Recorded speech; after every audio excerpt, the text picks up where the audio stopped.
پس خواجه خارجی دار مایم یا خواجه خارجی دار تو بوده. پس اگر همین معامله بد انجام داده باشی به ملتت، والله قسم این ملت را نمیبخشه دیگه. تا امروز وطن فروختی ولی امروز ملت فروختی رحمانوف اگر این معامله را انجام داده باشی. والله قسم بالله قسم اگر همین معامله که انجام داده در این مسئله ملت فروشی اگر تو انجامش داده باشی و مبلغ گرفته باشی و اون مبلغ برای این که بعد به مخالفای ملت انجام بدی و مخالفان ملت مسلح کنی، پس تو ملت فروخته، وطن فروخته، مقدسات فروخته، ولی ملت هم فروخته رحمانوف. اگر همین عمله که تو واقعا ما حدس میزنیم، البته اینها حدس هستند ولی آنچه که میبینیم در رسانه ها تکذیب هلیکوپترها حدس نیست. یعنی تکذیب کرد وزارت خارجه که نه هیچ هلیکوپتر از تاجیکستان و پنجشیر نشیشته است. درست تکذیب کردی. برای چی؟ برای اینکه ترسیدی که کرملین یک حاجت مشکل برای درست میکنه.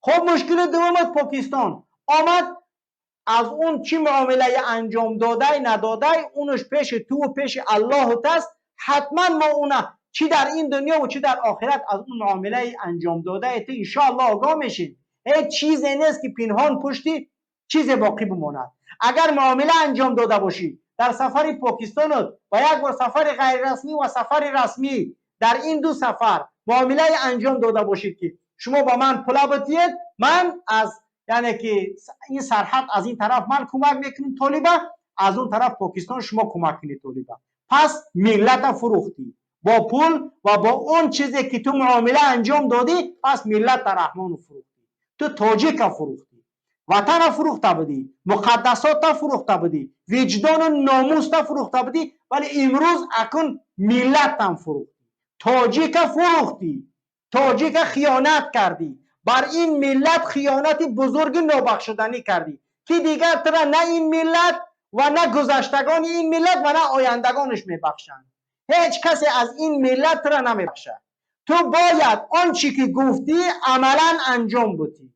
عملا انجام دادن تو همین است که با تاجیکان افغانستان آنچه که میتوانی باید کمک بکنی، نه با زبان بلکه عملا انجام دادن تو میتونی ستاد برای نجات افغانستان در تاجیکستان انجام بدی. چنانکه که استاد محمدین کبیری گفت هزارها کیلومتر دور قطر توانست که یک دولت بمانند قرغنتپه از قرغنتپه یک برابر خردتر است. خوب فکر کنید 11,000 کیلومتر کوادراتی است. قرغنتپه چند است؟ 2 برابر قطر مساحت دارد. پس ببین که تو نمیتوانید که همون جایگاهی که قطر دارد که 5-6 هزار کیلومتر دور در تاجیکستان یک ستاد برای نجات مردم تاجیک افغانستان تشکیل کردن نمیتوانید. آیا تو نمیتوانی که برای نجات تاجیکان افغانستان که اونها از یعنی خون و نژاد ما و تو هستند، اونها ستاد افغانستان را در تاجیکستان تشکیل بدی و اون ستاد نجاتی افغانستان و تاجیکان افغانستان را در تاجیکستان تشکیل بدی و اون سخنان گفتی که باید اقلیت ها را مون. اگر تاجیکی آمد هیچ مشکل ما با ازبک ها نداریم، هیچ مشکل ما با برادران ازبک در افغانستان نداشتیم و نداریم، هیچ مشکل ما با برادران هزاره ما نداشتیم و نداریم، هیچ مشکل ما با یگان اقلیت های افغانستان که وجود دارن نداشتیم و نداریم. تمام مردم اقلیت های افغانستان با تاجیک ها زبان تاجیکی را می آموزند و همچون با زبان تاجیکی صحبت میکنند و هیچ مشکل ندارند و نداشتند.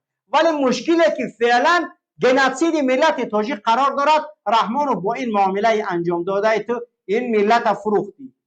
رحمانو وظیفه تو وقت پیشوای ملت نمیگفتی خطا ما این سخنان خطاب به تو نمیکردیم، وقتی تو خطا پیشوای ملت میگوی پس بدان که این لکه سیاه تا روزی که این دنیا بنیاد هست بر نام تو، بر جبین تو، بر آل تو نوشته شده است. اگر تو این ملت تاجیک چنانه که زمینش فروختی، چنانه که خیانت به این نسل‌های گذشته ما، اجدادان گذشته ما کردی، خیانت بر زبان فارسی و خط و رسم الخط کردی که اونا تماما از کانستیتوسیا برآورده بیرون کردی که نام زبان فارسی گرفته نشود. رسم الخط زبان فارسی که تمام آنچه بزرگان ما و تو انجام دادن کتاب‌های نوشته شده با زبان فارسی است.